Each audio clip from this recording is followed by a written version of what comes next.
तो एनवायरमेंट की डेफिनेशन क्या है? एनवायरमेंट की डेफिनेशन ये भी हो सकती है everything which surrounds and influence the organism directly or indirectly is included in the environment, or we can define environment as a sum of living and non-living factors. या हम ये भी बोल सकते हैं जो भी फिजिकल बायोलॉजिकल वर्ल्ड है जहां पे हम रहते हैं वो हमारा एनवायरमेंट होता है, ठीक है। अब देखो ये जो सारे हमारे पास आसपास है, लिविंग है, नॉन लिविंग है, इनके बीच में एक इंटरेक्शन होता है, ठीक है, इंटरेक्शन होता है। फॉर एग्जाम्पल अगर हम प्लांट्स की बात करेंगे, हम क्या करते हैं, प्लांट से फूड लेते हैं, ठीक है, तो हमारे और प्लांट्स के बीच में एक इंटरेक्शन आ गया, ठीक है। या हम देखेंगे जैसे मैंने आपको बोला था लेक्स में जो रेन जाता है, ठीक, उसके बाद हम उसको पीते हैं, वहां पे इनडायरेक्ट रिलेशनशिप है लेकिन इंटरेक्शन वहां पे भी है, ठीक है। तो ये सारा जो इंटरेक्शन है इसकी वजह से क्या होता है, एक एनवायरमेंट जो इसमें एक बैलेंस रहता है, ठीक है, एक बैलेंस रहता है।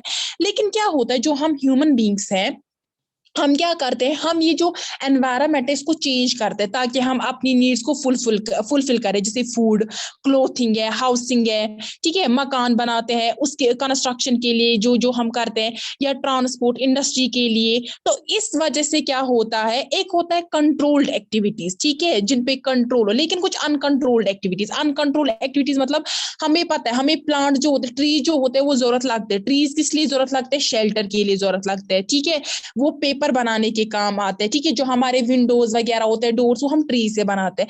लेकिन इंसान क्या करता है, वो ज्यादा से ज्यादा इन ट्रीज को काटता है, यानी डिफोरेस्ट्रेशन करता है। उसकी वजह से क्या होता है, जो ट्रीज है ये खत्म हो सकते हैं, जिसकी वजह से क्या होगा, ऑक्सीजन लेवल कम होगा, जो हमें ही इनडायरेक्टली हमें ही हार्म करेगा, जो हम कर रहे हैं उससे हमें ही हार्म हो सकता है, ठीक, ऑक्सीजन लेवल कम हो सकता है। और जो फॉरेस्ट में जो वाइल्ड लाइफ जो है उनको नुकसान हो सकता है, ठीक है, उनको क्या होगा, उनका जो शेल्टर होता है वो वही ट्रीज वगैरह होते हैं, जब हम उनको काट देंगे तो उनका शेल्टर ही खत्म होगा। या अगर हम पानी की बात करेंगे, हमें पता है पानी में एक्वाटिक लाइफ होती है, यानी जो पानी में एनिमल्स वगैरह जो भी पानी में रहते हैं उनको हम एक्वाटिक लाइफ बोलते हैं, जैसे फिश वगैरह आते हैं, जो भी मैमल्स वगैरह अगर हम देखेंगे जो भी पानी में रहते हैं उनको हम एक्वाटिक लाइफ बोलते हैं। फॉर एग्जाम्पल अगर हम वाटर जो है उसको पोल्यूट करेंगे, ठीक है, यानी उसमें सारी गंदगी डालेंगे, तो उससे क्या होगा, जो कि पानी में रहते हैं उन पे असर होगा, उनकी डेथ हो सकती है उससे, ठीक है। तो सारा जो है अगर हम देखेंगे हमारा जो एनवायरमेंट है इसको हमें बैलेंस रखना चाहिए, यानी जो ये ह्यूमंस है ये क्या करते हैं, ये सारा जो एनवायरमेंट है इसका जो बैलेंस है इसको क्या करते हैं, इसको इस बैलेंस को बिगाड़ देता है, ठीक है। अब देखो हमें पता है ये हो गया एक इंटरेक्शन हो गया कि कैसे लिविंग नॉन लिविंग एक दूसरे के साथ इंटरेक्ट करते हैं, जो भी हमारे आसपास आता है इसको हम बोलते हैं एनवायरमेंट बोलते हैं। अब जो भी वेस्ट मटेरियल निकलता है, ठीक है, जो भी मैन हो चाहे एनिमल हो उनसे जो भी वेस्ट मटेरियल निकलता है वो दो तरह के होते हैं, ठीक, एक होता है बायोडिग्रेडेबल वेस्ट, दूसरा होता है नॉन बायोडिग्रेडेबल वेस्ट। एक होता है बायोडिग्रेडेबल वेस्ट,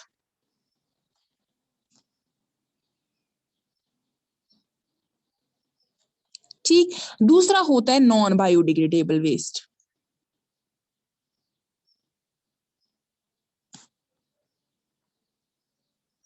अब देखो बायोडिग्रेडेबल वेस्ट क्या होता है, बायोडिग्रेडेबल वेस्ट वो वेस्ट मटेरियल होता है जो क्या हो सकता है, जो ब्रोकन किया जा सकता है एक नॉन पॉइजनस सब्सटेंस में। कैसे, जब जो माइक्रो ऑर्गेनिजम्स होते हैं जैसे बैक्टीरिया फंगई होते हैं वो क्या करते हैं, वो इन बायोडिग्रेडेबल वेस्ट को क्या करते हैं, डिकम्पोज करते हैं, ब्रेक करते हैं एक नॉन पॉइजनस सब्सटेंस में, ठीक है, जिनको हम बोलते हैं बायोडिग्रेडेबल वेस्ट। अब बायोडिग्रेडेबल वेस्ट जो होते हैं इनको कौन डिकम्पोज करता है, इनको डिकम्पोज जो करते हैं माइक्रो ऑर्गेनिज्म, जो बैक्टीरिया होते हैं फंगई होते हैं उनको हम बोलते हैं डिकम्पोजर्स, ठीक है।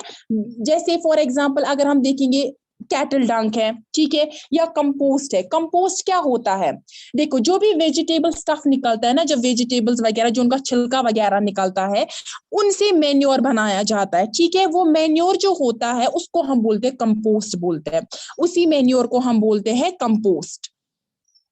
ये जो कंपोस्ट होता है या जो कैटल डंक होता है, इसके बावजूद अगर हम देखेंगे जो एनिमल बोन्स होती है, ठीक है, लेदर होता है, ठीक, या इसके बावजूद जो चाय पत्ती होती है, पेपर होता है, या वुड होता है, कॉटन होता है, फ्रूट्स होते हैं, वेजिटेबल्स होते हैं, फ्लावर्स लीव्स होते हैं, ये सारे जो ये बायोडिग्रेडेबल वेस्ट में आता है, ठीक है, ये बायोडिग्रेडेबल मटेरियल सारा होता है जो क्या हो सके, जिनको डिकम्पोज कौन करते हैं, डिकम्पोजर्स इनको डिकम्पोज करते हैं ठीक है, और ये वापस मिल जाते हैं हमारे सॉइल में। अब देखो जो भी बायोडिग्रेडेबल वेस्ट होते हैं ये हमारे एनवायरनमेंट को पोल्यूट नहीं करते, ठीक।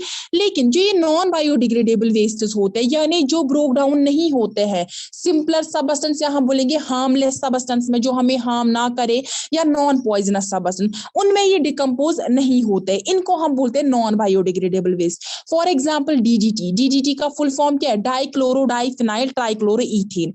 ये जो डीडीटी होता है ये क्या होता है, एक इंसेक्टिसाइड होता है। इस होते हैं, बॉल पॉइंट पेन रिफिल जो होती है, या इसके बावजूद अगर हम देखें ग्लास ऑब्जेक्ट्स होते हैं, या मेटल आर्टिकल्स में भी जो एल्युमिनियम केन्स होते हैं, आयरन नेल्स होते हैं, ये सारे जो होते हैं ये नॉन बायोडिग्रेडेबल होते हैं, यानी ये डिकम्पोज नहीं होते हैं एक नॉन पॉइजनस सबस्टेंस में, यानी माइक्रो ऑर्गेनिज्म जो है वो इनको डिकम्पोज नहीं कर पाता है एक नॉन पॉइजनस सबस्टेंस में। फॉर एग्जाम्पल अगर हम डीडीटी की बात करेंगे, ये जो इंसेक्टिसाइड होता है, जो फूड चेन होता है, आगे आप पढ़ोगे इसमें फूड चेन क्या होता है। फूड चेन में क्या होता है, वहां पे एनर्जी ट्रांसफर होती है, यानी अगर हम फूड खाते हैं वो क्या होती है, वो एनर्जी होती है, वहां पे एनर्जी ट्रांसफर होती है। तो जो ये डीडीटी होता है ये भी क्या होता है, ये ट्रांसफर हो जाता है और हम तक पहुंचता है, यानी ह्यूमन बींग्स तक भी पहुंचता है, और ये एक हार्मफुल होता है हमारे लिए, ठीक है। तो बहुत सारी जो कंट्रीज होती है वहां पे डीडीटी जो है इसको बैन किया गया है, ठीक है, डीडीटी को बैन किया गया है। इसके बावजूद आप लोगों ने देखा होगा बहुत पिछले पिछले टाइम में जो प्लास्टिक बैग्स थे उनको भी बैन किया गया था, ठीक है। क्यों, क्योंकि वो नॉन बायोडिग्रेडेबल होते, यानी वो डिकम्पोज नहीं होते, वो वैसे के वैसे ही रहते जैसे वो होते हैं। अगर हम एक एक्टिविटी करेंगे, सपोज हम क्या करेंगे, हम एक पीस ऑफ पेपर लेंगे, ठीक, एक छोटा सा पेपर लेंगे, हम एक पेपर लेंगे, ठीक, ठीक, और क्या हम करेंगे, हम एक कॉटन का क्लॉथ लेंगे, छोटा सा टुकड़ा,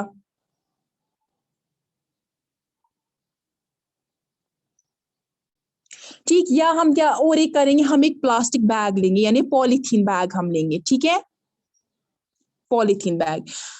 तीन लिए हमें हमें क्या करना है, हम एक ग्राउंड जो है अर्थ में हम क्या करेंगे, हम डिग करेंगे, यानी खोदेंगे लगभग 15 सेंटीमीटर के करीब, ठीक है, हम खोदेंगे जमीन। फिर क्या करेंगे, तीन तीन हम खोदेंगे तीन जगहों पे, एक में डालेंगे पेपर, दूसरे में डालेंगे हम कॉटन क्लोथ, और तीसरे में हम डालेंगे पॉलीथीन बैग या प्लास्टिक बैग जिसको हम बोलते हैं, ठीक।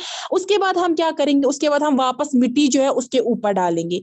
फिर जब 1 महीना होगा हम उसके बाद अगर वापस उसको खोदेंगे इन्हीं जगहों पे, हम क्या देखेंगे, वहां पे जो पेपर है ये आधा डिकम्पोज होगा, ठीक है, आधा जो होगा ये डिकम्पोज हुआ होगा, और जो प्लास्टिक ये कॉटन क्लोथ है ये भी आधा डिकम्पोज हुआ होगा। लेकिन जो ये प्लास्टिक बैग है ये बिल्कुल भी डिकम्पोज नहीं हुआ होगा, जिससे हमें क्या पता चलता है कि ये जो प्लास्टिक बैग है ये एक नॉन बायोडिग्रेडेबल है, ठीक है, ये एक नॉन बायोडिग्रेडेबल है। अगर हमें देखना होगा कोई भी जो हमारे चीजें आसपास है, वेस्ट जो भी हमें निकलता है, हमें देखना होगा ये बायोडिग्रेडेबल है, ये नॉन बायोडिग्रेडेबल है, तो हम क्या कर सकते हैं, सिंपली हम ये एक्टिविटी कर सकते हैं, यानी हम खोदेंगे कहीं पे भी जमीन लगभग 15 सेंटीमीटर के आसपास, फिर वहां पे उसको डालेंगे, 1 महीने के बाद चेक करेंगे कि वो जो है वो सबस्टेंस जो भी वेस्ट हमने रखा वो डिकम्पोज हुआ है, यानी वो ईटन अप हुआ है थोड़ा बहुत या नहीं। अगर नहीं हुआ होगा, उसको कुछ भी नहीं हुआ होगा, जैसा वो डाला हमने वैसा का वैसा ही होगा, तो इसका मतलब है वो एक नॉन बायोडिग्रेडेबल है, यानी जो डिकम्पोजर्स है, यानी जो माइक्रो ऑर्गेनिजम्स है, जैसे मैंने बोला बैक्टीरिया फंगई है, ये इनको डिकम्पोज नहीं करते, ठीक। अब देखो ऐसा क्यों होता है कि कुछ मटेरियल्स बायोडिग्रेडेबल होते हैं, कुछ नॉन बायोडिग्रेडेबल होते हैं। जो माइक्रो ऑर्गेनिजम्स होते हैं जिनको हम डिकम्पोजर बोलते हैं, जो बैक्टीरिया जैसे फंगई, इनको हम सैप्रोफाइट्स भी बोलते हैं। ये जो डिकम्पोजर्स होते हैं इनको हम क्या बोलते हैं, इनको हम सैप्रोफाइट्स भी बोलते हैं, या हम बोलेंगे इनको सैप्रोफाइट्स।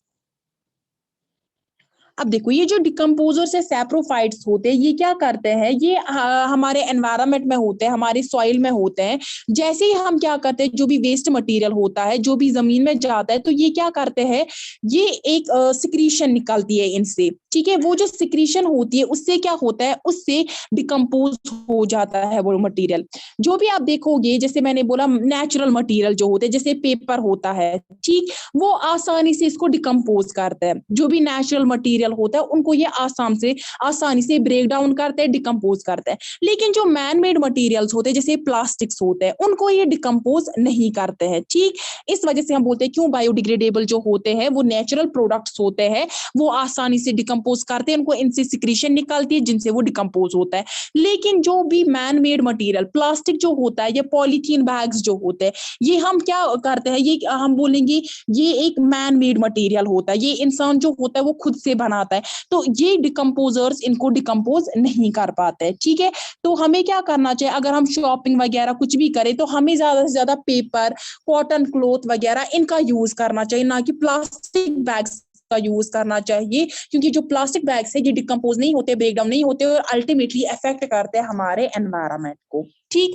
तो एनवायरनमेंट में क्या होता है, जो भी हमारे आसपास लिविंग हो चाहे नॉन लिविंग हो, जिनमें एक इंटरेक्शन होता है उसको हम एनवायरनमेंट बोलेंगे, ठीक। या हम एनवायरनमेंट बोलेंगे जहां पे एक फिजिकल और बायोलॉजिकल वर्ल्ड रहता हो, उसको हम एक एनवायरनमेंट बोलेंगे। या हम एनवायरनमेंट बोलेंगे sum of living and non living factors, ठीक है। जो भी लिविंग आते हैं, प्लांट्स, एनिमल्स आते हैं, माइक्रो ऑर्गेनिज्म जिनको हम डिकम्पोजर्स बोलते हैं, ये भी आते हैं उसमें। या नॉन लिविंग में क्या क्या आता है, लैंड आता है, soil, water bodies, lakes, ponds जो होते हैं, रिवर्स आ जाते हैं, ठीक। ये सारा किस में आता है, ये सारा एक एनवायरनमेंट में आता है। अब आता है इकोसिस्टम क्या होता है।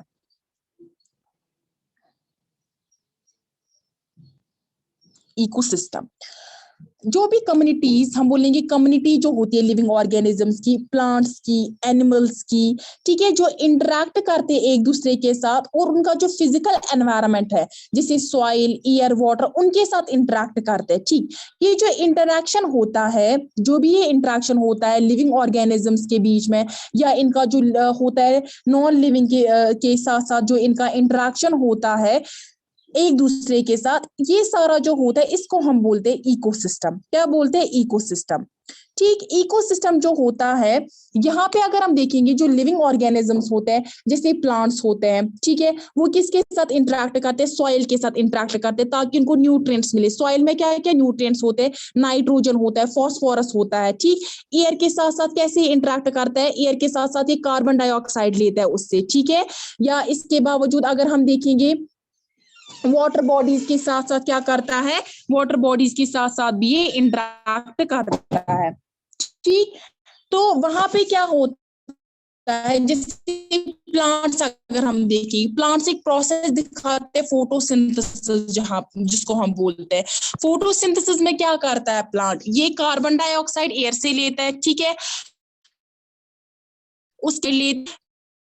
या हम बोलेंगे वाटर लेता है, वाटर से क्या कर इन प्रेजेंस ऑफ क्लोरोफिल ये अपना फूड जो है उसको सिंथेसाइज करता है। यानी यहाँ पे एक इंटरेक्शन हो रहा है, इसका भी एक इंटरेक्शन हो रहा है, ठीक। तो एक जो फंक्शनल यूनिट होगा या हम सिस्टम बोलेंगे जहां पे लिविंग ओनेंट जो होंगे एक दूसरे के साथ और एक दूसरे पे एक डिपेंड होते हैं, वो बोलते हैं, उसको हम एक इकोसिस्टम बोलते हैं। वो कंप्राइज करता एक इकोसिस्टम कंप्राइज करता है लिविंग ऑर्गेनिज्म। अगर हम ह्यूमन बींग्स देखेंगे, हम अगर रहते हैं यहाँ पे अर्थ पे रहते हैं, हम इंटरेक्ट किनके साथ दिखाते हैं, प्लांट्स के साथ भी इंटरेक्ट दिखाते हैं। हम अपना जो है अगर हम देखेंगे, हम इंटरेक्ट दिखाते हैं, रेन के साथ इंटरेक्ट दिखाते हैं, ठीक है, हम एयर के साथ इंटरेक्शन दिखाते हैं, ठीक। या अगर हम जो एनिमल्स को खाते हैं, जो एनिमल्स पे हम फीड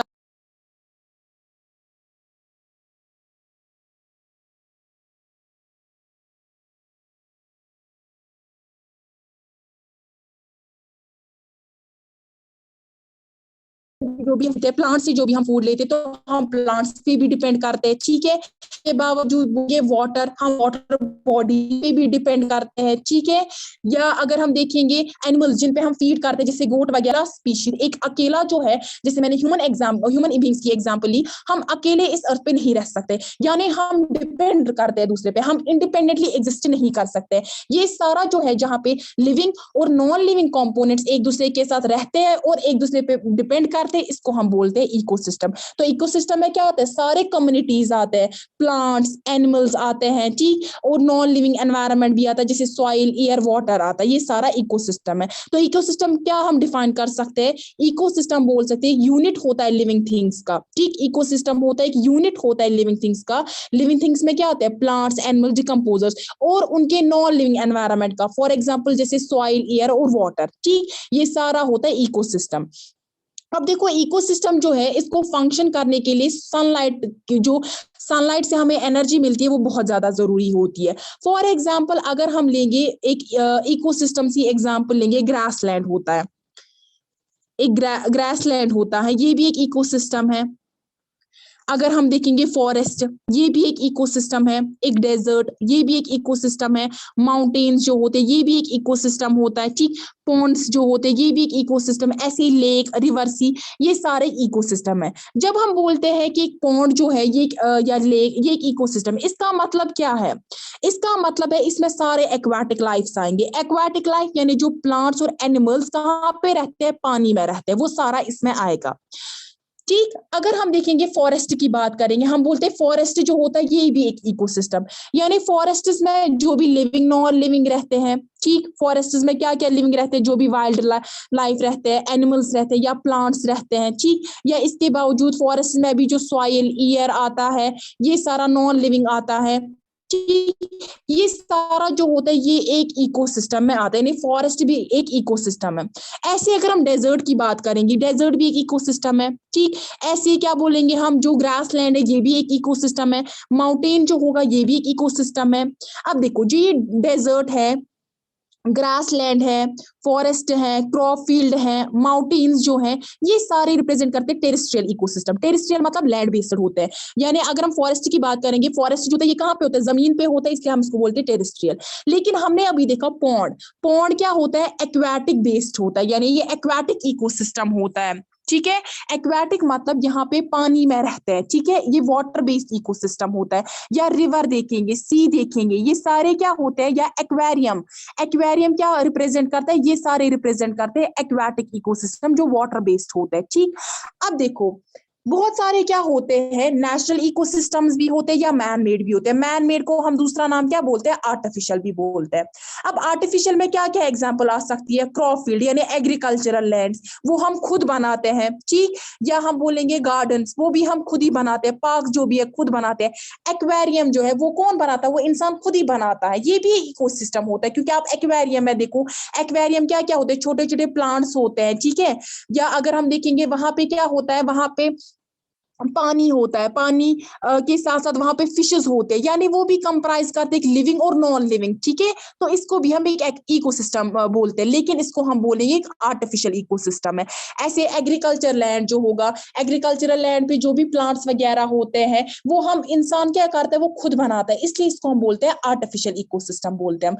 नेचुरल क्या होता है, जो नेचुरली होता है, ठीक, जो कुदरती होता है। फॉर एग्जाम्पल अगर हम कुदरती बात करेंगे, लेक्स होते हैं, ठीक, पॉन्ड्स होते हैं, ये क्या, ये कुदरती, ये इंसान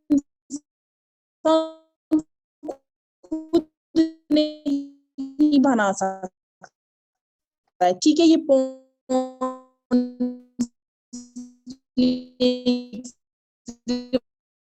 जो नहीं, फॉरेस्ट फॉरेस्ट एबायोटिक कंपोनेंट क्या होता है, एबायोटिक कंपोनेंट होता है जो भी नॉन लिविंग होता है, ठीक, एबायोटिक होता है नॉन लिविंग, जो भी नॉन लिविंग आते हैं वो आते हैं एबायोटिक में। और बायोटिक,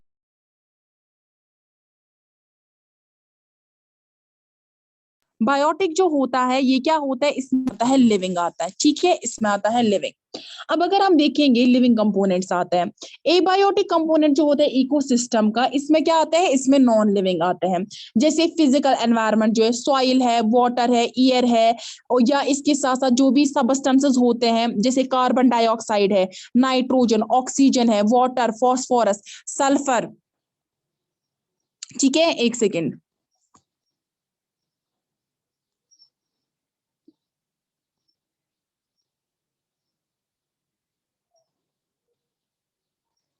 ठीक है। और इसके साथ साथ अगर हम देखेंगे सोडियम, पोटेशियम, कैल्शियम या दूसरे भी एलिमेंट जो प्रेजेंट होते हैं इनमें, ये सारा आता है एबायोटिक में, ठीक है। या इसके बावजूद जो क्लाइमेटिक फैक्टर्स होते हैं, जैसे अगर हम देखेंगे लाइट होता है, टेम्परेचर, प्रेशर होता है, ठीक है, ये सारे किस में आते हैं, ये एबायोटिक कंपोनेंट में आते हैं, यानी जो नॉन लिविंग होते हैं।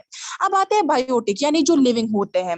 लिविंग में क्या आते हैं, जो लिविंग में आते हैं इसमें तीन तरह के आते हैं। एक आता है, तीन टाइप के ऑर्गेनिजम्स इसमें आते हैं। प्रोड्यूसर्स आते हैं, कंज्यूमर्स आते हैं, डिकम्पोजर्स आते हैं। प्रोड्यूसर जो होते हैं उनको हम बोलते हैं ऑटोट्रॉप्स भी बोलते हैं, यानी जो अपना खाना जो है वो खुद सिंथेसाइज करते हैं। ग्रीन प्लांट्स की बात लो आप, वो किस प्रोसेस से अपना खाना बनाते हैं, bye the process of photosynthesis, ठीक। इनको हम बोलते हैं ऑटोट्रॉप्स या प्रोड्यूसर ऑर्गेनिज्म। दूसरे आते हैं कंज्यूमर ऑर्गेनिज्म, या जिनको हम हेटेरोट्रॉप्स बोलते हैं, जो डिपेंड करते हैं दूसरों पे अपने खाने के लिए। अगर हम अपनी भी बात करेंगे, हम किन पे डिपेंड करते हैं, या तो हम दूसरे एनिमल्स पे डिपेंड करते हैं।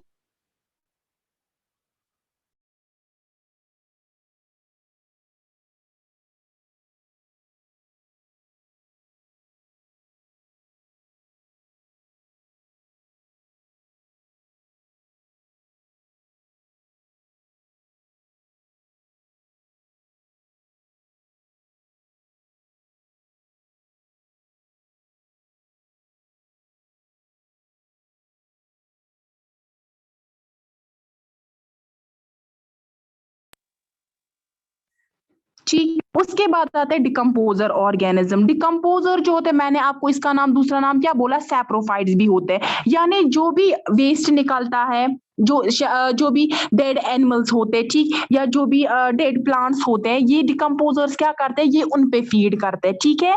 तो तीन तरह के आते हैं बायोटिक में। एक आता है प्रोड्यूसर, जिनको हम ऑटोट्रॉप्स बोलते हैं, जिनमें ग्रीन प्लांट्स होते हैं जो खुद करते हैं अपना food synthesize by the process of photosynthesis. दूसरे आते हैं कंज्यूमर, जिनको हम हेटेरोट्रॉप्स बोलते हैं, ठीक, जो दूसरों पे डिपेंड करते हैं फूड के लिए। सारे एनिमल जो है वो कंज्यूमर्स में आते हैं। तीसरा मैंने बोला डिकम्पोजर्स आते हैं, जिनको हम सैप्रोफाइट्स ही बोलते हैं, जो कौन सा फूड कंज्यूम करते हैं, जो भी वेस्ट मटेरियल होता है। इसमें आते हैं बैक्टीरिया और फंगाई आते हैं। ठीक, समझ आया? Yes ma'am. ठीक।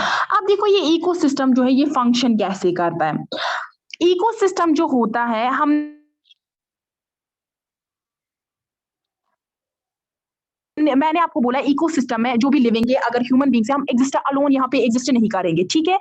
तो क्या होता है, जो ये नॉन लिविंग कंपोनेंट्स होते हैं, जैसे सॉइल, वाटर, एयर जो है, इनमें इन ऑर्गेनिक न्यूट्रिएंट एलिमेंट्स होते हैं, ठीक है। या जो हमारे आसपास लिविंग कंपोनेंट्स होते हैं, लिविंग में क्या क्या आता है, जो बायोटिक मैंने बोला, प्रोड्यूसर्स, कंज्यूमर्स, डिकम्पोजर्स, ये सारा किस में आता है, ये सारा आता है इकोसिस्टम में। ये सारे जो होते हैं ये एक इकोसिस्टम बनाते हैं। देखो जो न्यूट्रिएंट पूल होता है अर्थ का, यानी जो अर्थ है, जो सॉइल है, इसमें न्यूट्रिएंट्स होते हैं।